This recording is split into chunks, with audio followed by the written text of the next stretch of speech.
นะครับพบกับผมนะครับช่างไก่กับ Smile IT Service นะครับก็วันนี้มีเครื่องเป็น Mac เป็น iMac นะครับผม27 นิ้วตัวบางอาการที่มาวันนี้ก็คือเครื่องเปิดติดขึ้นหน้าขาวแล้วก็ไม่สามารถบูตเข้าใช้งานได้นะครับเดี๋ยวผมจะเปิดให้ดู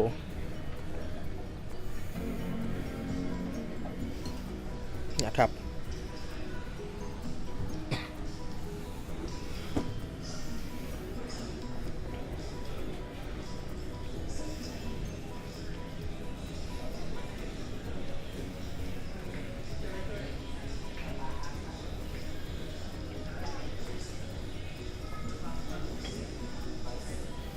ก็คือเครื่องเปิดติดแล้วครับผมแต่ว่ามันไม่สามารถที่จะบูตเพื่อเข้า OS อะไรอย่างนี้ได้นะครับแต่ว่าพอดี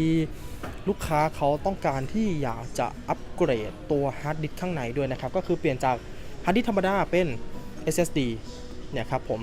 เป็น SSD แบบ SATA นะครับผมเขาอยากจะเปลี่ยน1 เทราไบต์ก็เดี๋ยวผมจะทำการแกะเครื่องนะครับผมแล้วก็เปลี่ยนตัว SSD ข้างในให้นะครับเพื่ออัปเกรดแล้วก็ลง OS อีกทีหนึ่งนะครับโอเคก็เดี๋ยวผมจะทำการแกะให้เลยนะครับ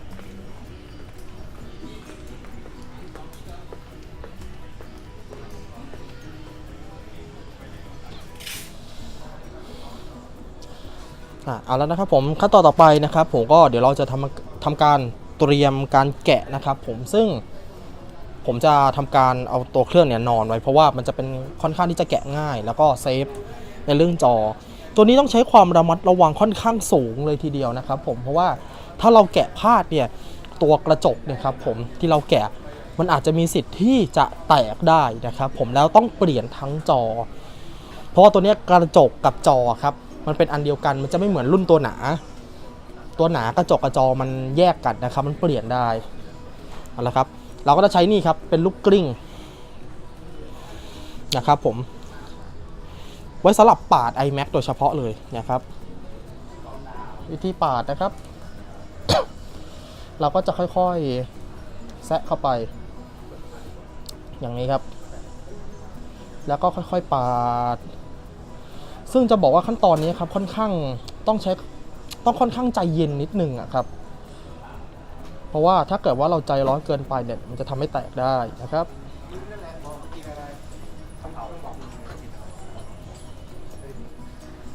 ต้องค่อยๆไปนะครับใจเย็นๆครับอย่ารีบร้อน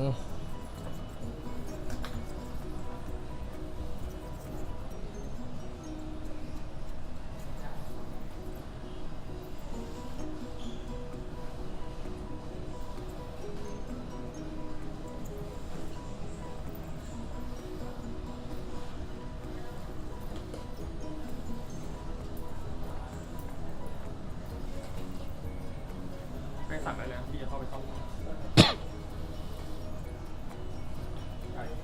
คนเดียวได้อยู่นะครับจอวางไหน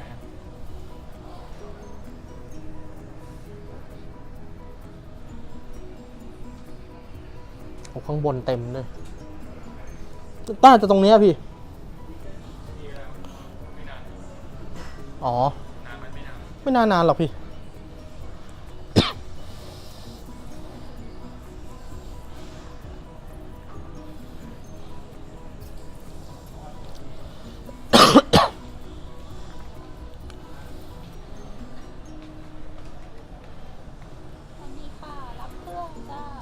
ครับผม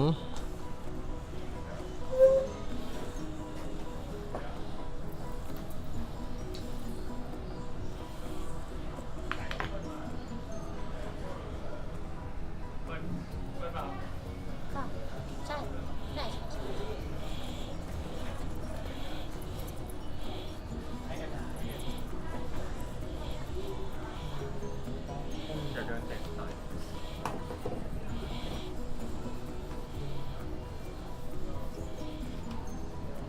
เดี๋ยวส่งตรงนี้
15,000เนี่ยรูดบัตรได้เลย ต้องไม่เสียตังค์ อ๋อ มันมีแวตด้วยป่ะ นี่แบบนี่แบบ แวตอีกเท่าไหร่อ่ะ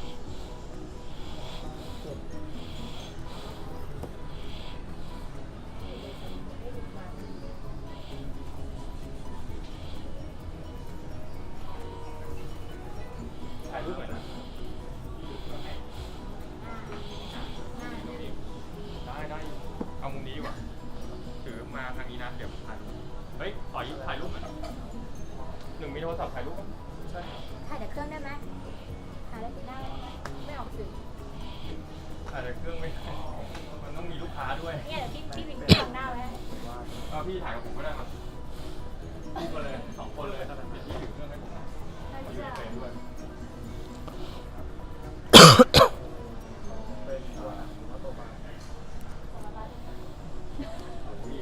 ให้ผมได้เจอตัวเถอะ เดี๋ยวคงมีมาซ่อม พี่ อีกอะค่ะ เขาประกันให้ 90 วันเดี๋ยวคงมีมาซ่อมอีกอะ อย่าเสียเลยพี่ ก็ แพงต้มแพ ไม่ ง พนักงานใช้มันก็ประมาณเนี้ยค่ะก็แบบเขาก็ไม่ได้ดูแลให้เราดีเท่าไหร่ อย่าเสียดีที่สุด โอเคครับผมขั้นตอนต่อไปนะครับผมอันนี้ก็คือเราปะเสร็จเรียบร้อยแล้วนะครับก็เดี๋ยวจะทำการยกจอขึ้นซึ่งเราก็ค่อยๆแง้มนะครับแต่ว่าข้างในเนี้ยมันจะมีสายเคเบิลอยู่2 สายนะครับก็คือสาย power จอแล้วก็เป็นสายแพรมอนิเตอร์นะครับซึ่งตอนที่เรายกขึ้นเนี่ยจะต้องระวังนิดนึงนะครับ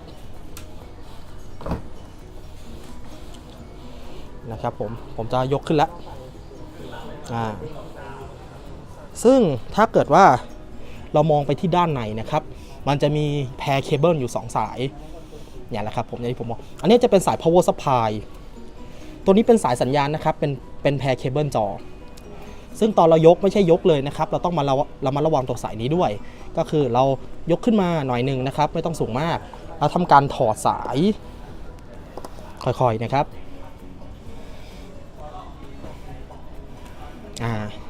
หลังจากนั้นเราก็ยกขึ้น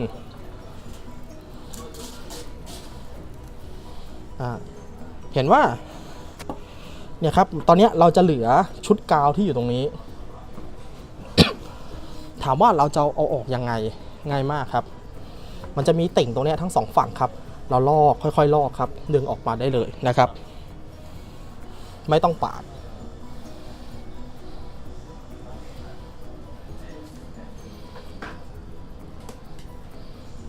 นะครับค่อยๆลอกออกมา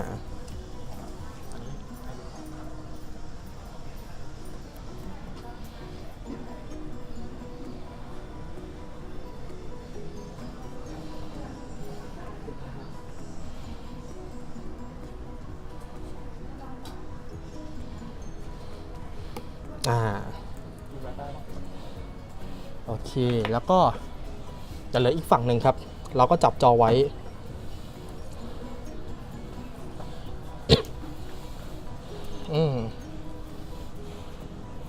ถ้าขาดไม่เป็นไรครับถ้าขาดเดี๋ยวผมจะใช้เป็นอุปกรณ์ช่วยก็คือเดี๋ยวใช้บูสติ๊กนะครับในการเอาออก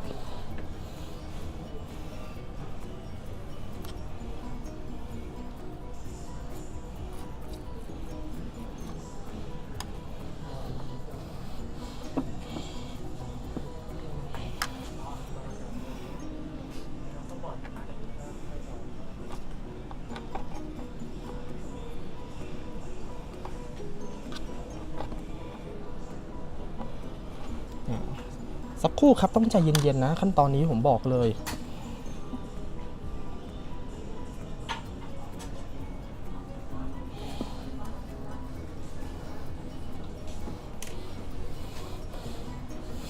จริงๆเป็นไปได้นะครับผมถ้า2 คนได้ดีครับจะได้เซฟตี้ไปในตัว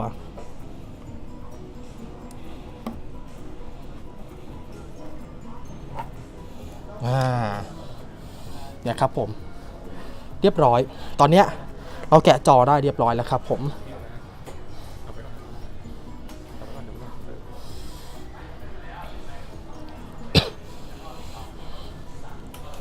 เนี่ยครับผมนี่คือภายใน ของตัวเครื่องมันนะครับผมเมนบอร์ด power supply ลำโพงนะครับแล้วก็พัดลมนี่คือจุดที่เราจะทำการเปลี่ยนนะครับผมก็คือตัว hard disk นะครับผม เราจะต้องทำการแกะตัว hard disk นะครับผมแล้วก็เปลี่ยนเป็น SSD นะครับผมโอเคเดี๋ยวลุยกัน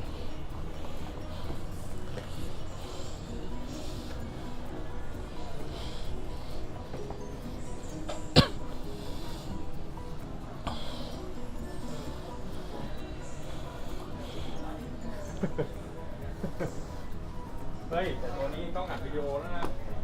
ครับครับ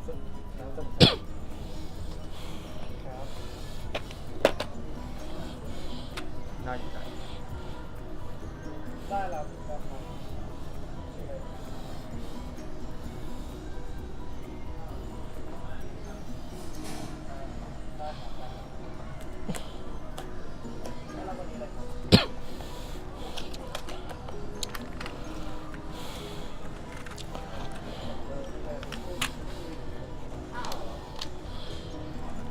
ทีนี้เราใช้เกมมันไทยอยู่ปะฮะ ประกันเปิดการรับประกันก็ได้ โอเคครับเดี๋ยวเราจะทำการไขนะครับผมตัวฝั่งซ้ายนะครับผมตัวที่เป็นลำโพงนะครับพยื่นออกไปหน่อยนะครับแล้วก็เราจะทำการแกะตัวฮาร์ดดิสก์ออกมา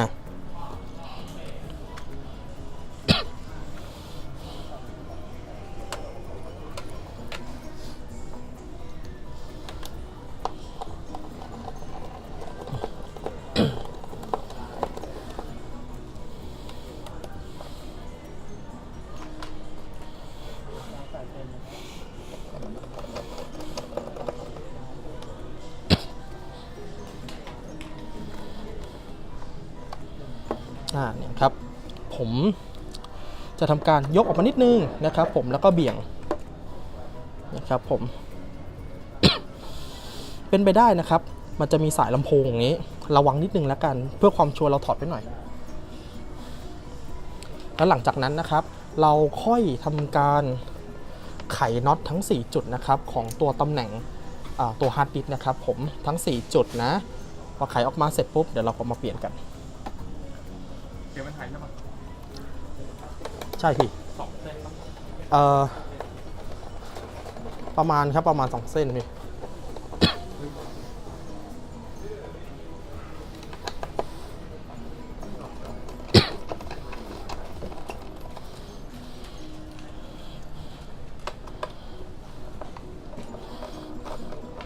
ลูกค้ารอใบประกันแป๊บนึงนะ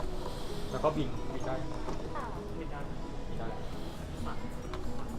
สั่ง พี่ฝากหากระเป๋ากับสายชาร์จ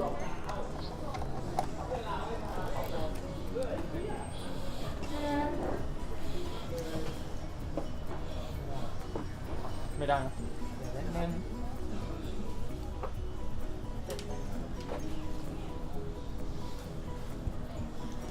เท่าไหร่ครับ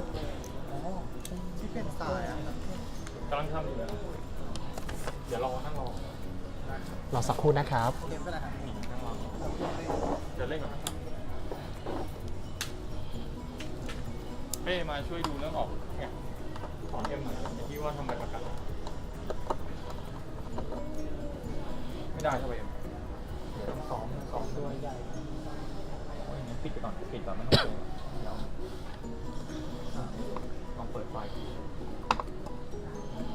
ไปตรงไหนนะไปข้างบนนะครับ นี่ครับ นี่คือฮาร์ดดิสก์ลูกเก่าเขานะครับผม1 TB เหมือนกันนะครับก็เดี๋ยวเราจะทำการย้ายนะครับแล้วก็ใส่ตัว SSD นะครับอันนี้เป็น SSD 1 TBนะครับเท่าความจุเท่ากับของเดิมนะครับแต่เขาซื้อนี่เป็นยี่ห้อ Transcend นะครับ ถามว่าตัวนี้มันเป็นตัวเล็กมันสามารถใช้ด้วยกันได้ไหมใช้ได้ผมบอกเลยนะครับไม่ว่าจะเป็นMacBook Pro นะครับ iMac หรืออุปกรณ์อะไรก็ตามนะครับที่มันเป็นพอร์ต SATA สามารถใส่ด้วยกันได้หมดนะครับ แต่ว่าตัวนี้ก็จะมีพวกใช้เคเบิลไทป์นะครับในการยึดหน่อยซึ่งอยู่เหมือนกัน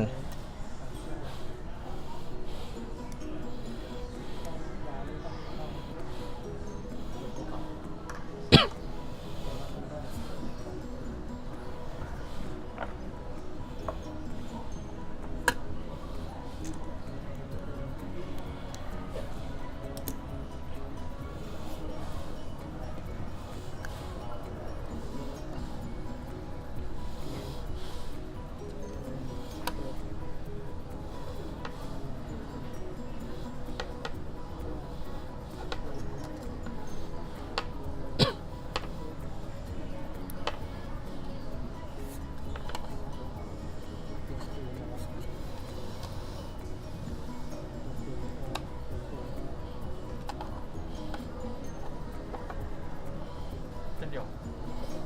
ล็อกก่อนดิล็อกเส้นเดียวก่อนนะ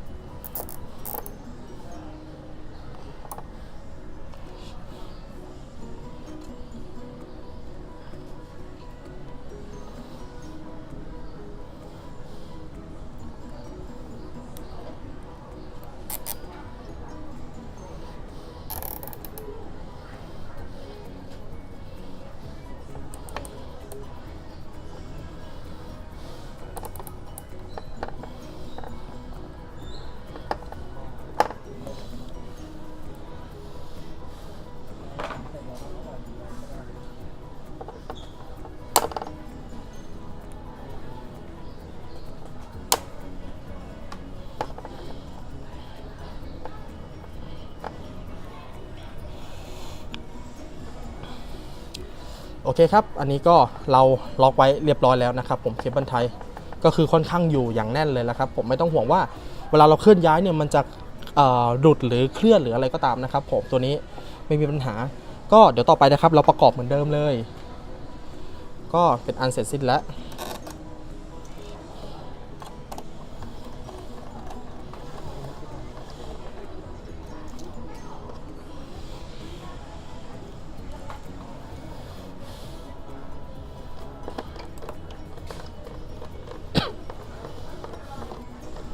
เดี๋ยวค่อยเล่าก็ได้พี่เดี๋ยวผมจะอัดในส่วนตอนนี้ด้วยพี่ อ๋ออัดตรงนี้ด้วยใช่ไหม ใช่อธิบายด้วยพี่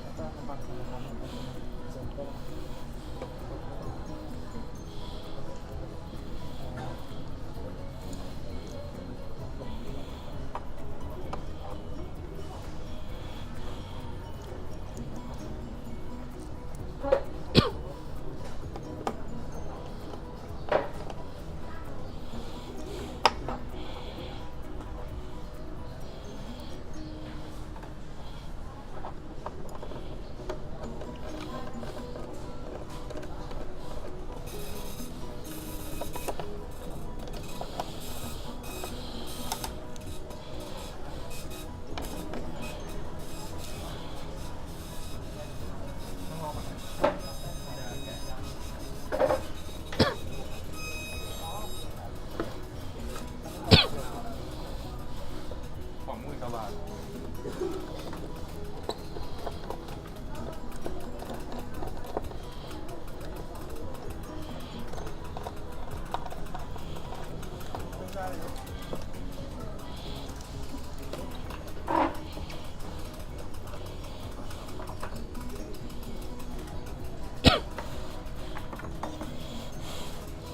โอเคครับผมอันนี้ก็เรียบร้อยแล้วนะครับผมเปลี่ยน SSD นะครับอันนี้ลูกเก่าอันนี้ลูกเก่านะครับแล้วก็อันนี้เป็นลูกใหม่ก็เดี๋ยวขั้นตอนต่อไปนะครับเราจะทำการเอาตัวจอได้ครับแปะกลับเหมือนเดิมโอเคครับ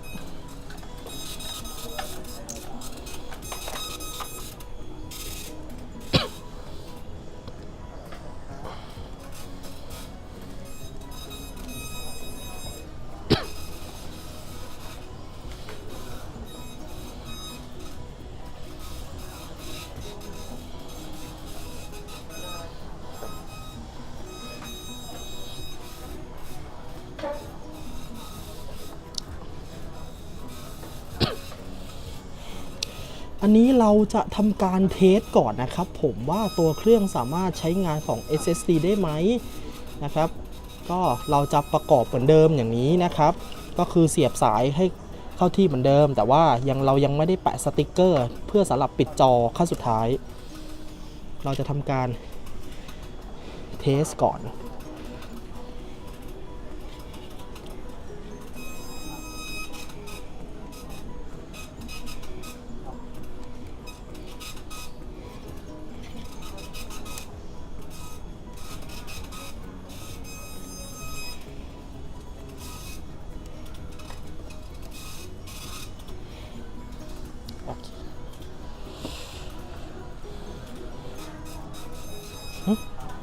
โอเคเดี๋ยวนะ ระวังขอบจอข้างบน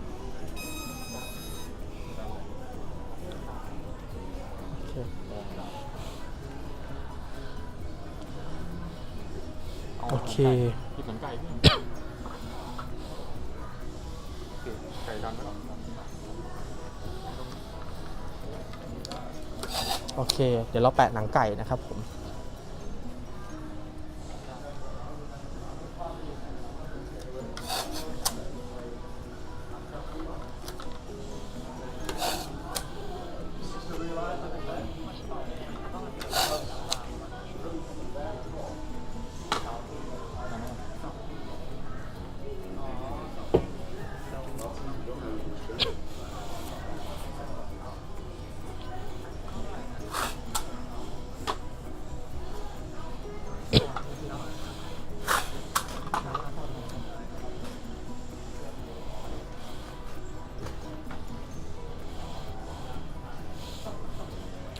โอเค เดี๋ยวเราจะมาเทสกันนะครับผม ตั้งนี่เดี๋ยวใส่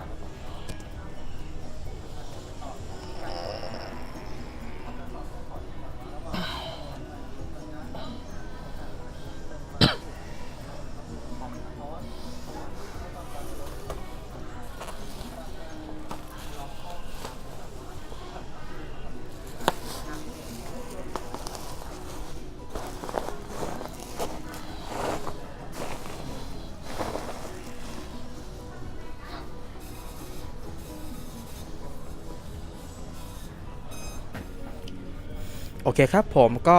ตอนนี้ผมก็เอาเครื่องนะครับผมที่ทำการเปลี่ยน SSD นะครับเรียบร้อยเนี่ยมาทำการลง OS นะครับผมซึ่งตอนนี้ผมกำลังลงอยู่นะครับผมก็เดี๋ยวถ้าลงเสร็จแล้วเนี่ยผมจะให้ดูนะครับผมก็ว่าจบจาก OS ก็เดี๋ยวจะขั้นตอนต่อไปก็คือจะเป็นการปิดสติ๊กเกอร์นะครับแปะกับให้เป็นเหมือนเดิมนะครับผมโอเค ไก่เนี่ยไปหน่อยเผื่อพูด เดี๋ยวผมเตรียมไว้นี่ก่อน เดี๋ยวแป๊บเดียวโอ้โหเดี๋ยว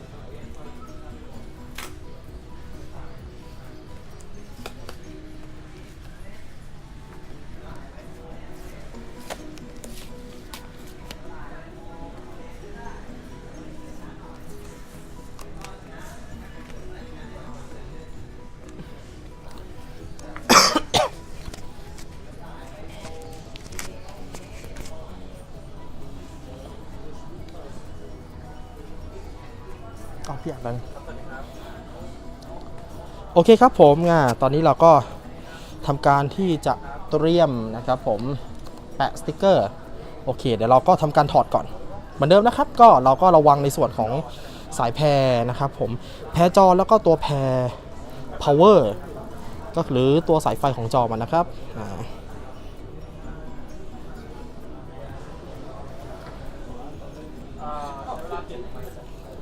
โอเค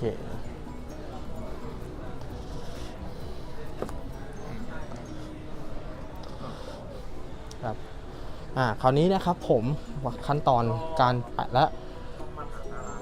สำคัญนะครับตอนที่เราทำการปาดตัวสติกเกอร์นะครับผมที่แปะอยู่บนจอจริงๆมันจะยังเหลือพวกกาวที่เป็นของเดิมอยู่เราจะต้องทำความสะอาดเอากาวของเดิมออกก่อนแล้วเราค่อยปิดกาวตัวใหม่เราไปนะครับผมเพื่อประสิทธิภาพในการแปะหนึบให้มันอยู่ บูสติ๊กไปเนี่ยวะบูติ๊กพี่มาดิ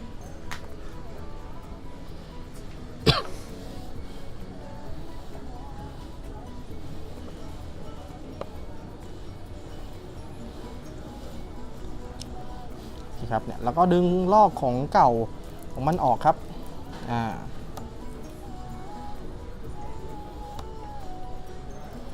นะครับ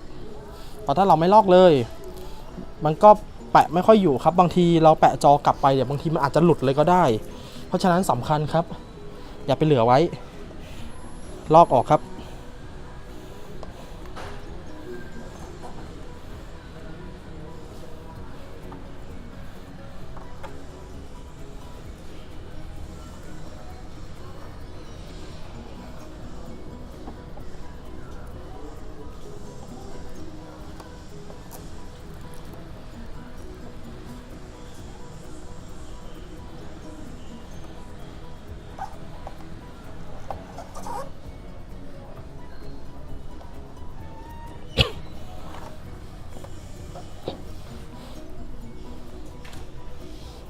โอเคคราวนี้เราก็เตรียมการนะครับผมเคลียร์สติ๊กเกอร์ของเก่าไปแล้วเดี๋ยวเราจะแปะสติ๊กเกอร์ใหม่นะครับของมันเลยมันจะเป็นชุดของมันของ27นิ้วนะครับผม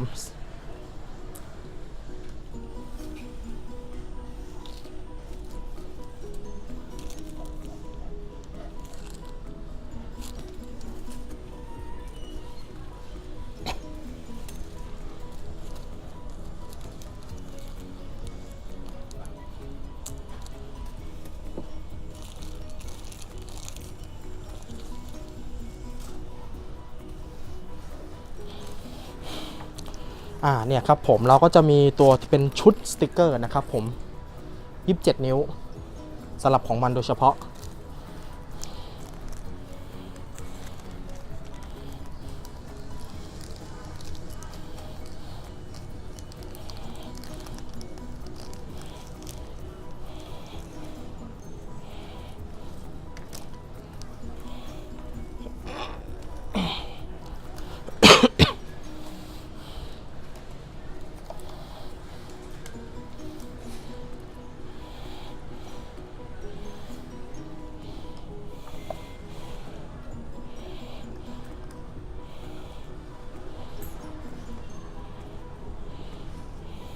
แบบไม่ยากครับพวกนี้เพราะว่ามันออกแบบมาให้พอดีตามด้านตามส่วนของมันเลยนะครับเพราะฉะนั้นไม่ต้องห่วงว่าเราจะติดถูกไหมนะครับผมเราแค่ดูว่ามันตรงกับด้านไหนแล้วก็แปะด้านนั้นครับ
โอเคครับผมตอนนี้เราก็ทำการแปะสติ๊กเกอร์ลอกไปแล้วนะครับผมเตรียมพร้อมแล้วก็เดี๋ยวต่อไปนะครับเราจะ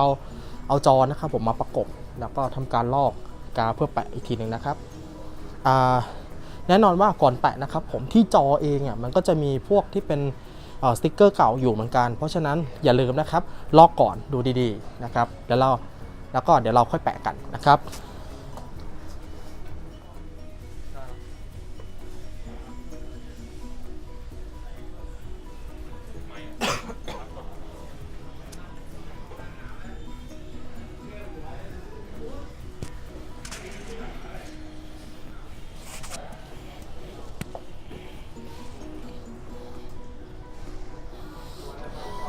โอเคครับผมก็ก่อนนี้ขั้นตอนสุดท้ายแล้วนะครับผมเราจะทำการแปะจอกลับไปที่เดิมอย่างแรกนะครับสติกเกอร์ตรงนี้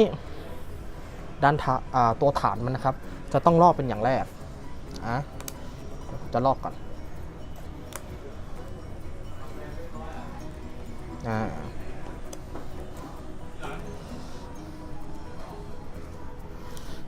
โอเคครับเสร็จปุ๊บคราวนี้เราจะเอาจอมาประกบคำแนะนำนะครับผมเบื้องต้นเลยจะต้องมีสัก2คนนะครับผมสำหรับในการช่วยประคองผมว่าจะดีกว่าแนะนำคนเดียวก็ได้ครับแต่ว่า2คนจะปลอดภัยกว่าระวังตอกมุมครับไม่ควรเนี่ยครับ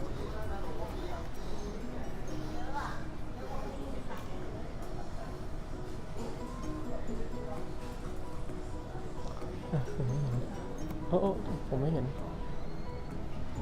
มุมได้พี่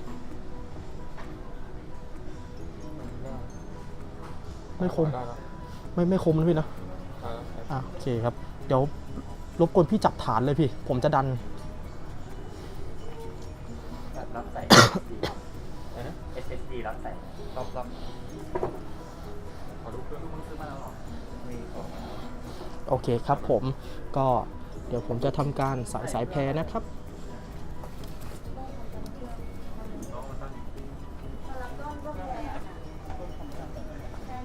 กลับบ้านหรือดอกแบ่งหนังสือ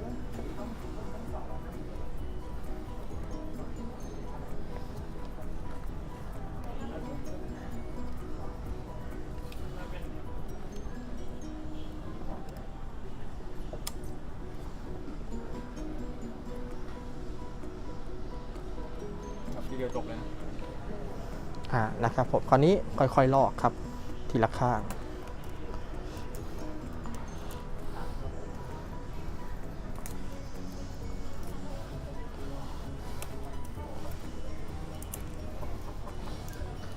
แล้วก็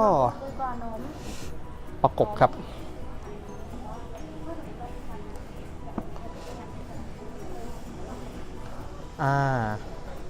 ตอนนี้เราประกบเสร็จแล้วหลังจากที่เราประกบเสร็จนะครับอย่าพึ่งปล่อยมือนะครับผมเดี๋ยวให้แปะหนังไก่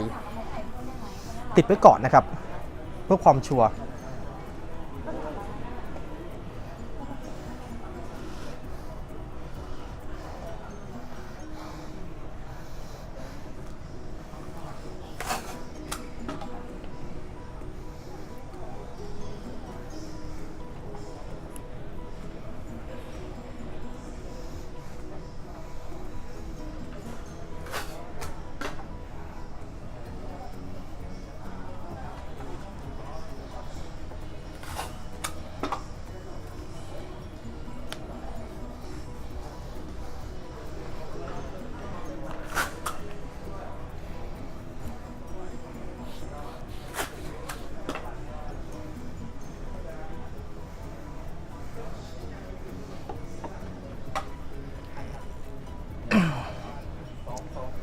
โอเคครับผมก็ขั้นตอนสุดท้ายเราเสร็จแล้วนะครับผมเรียบร้อยครับก็ในส่วนของเทปกาวที่เราแปะไว้เนี่ยแล้วก็แปะหนังไก่ยึดไปก่อนนะครับผมทิ้งไว้สักชั่วโมง2 ชั่วโมงก็ได้ครับ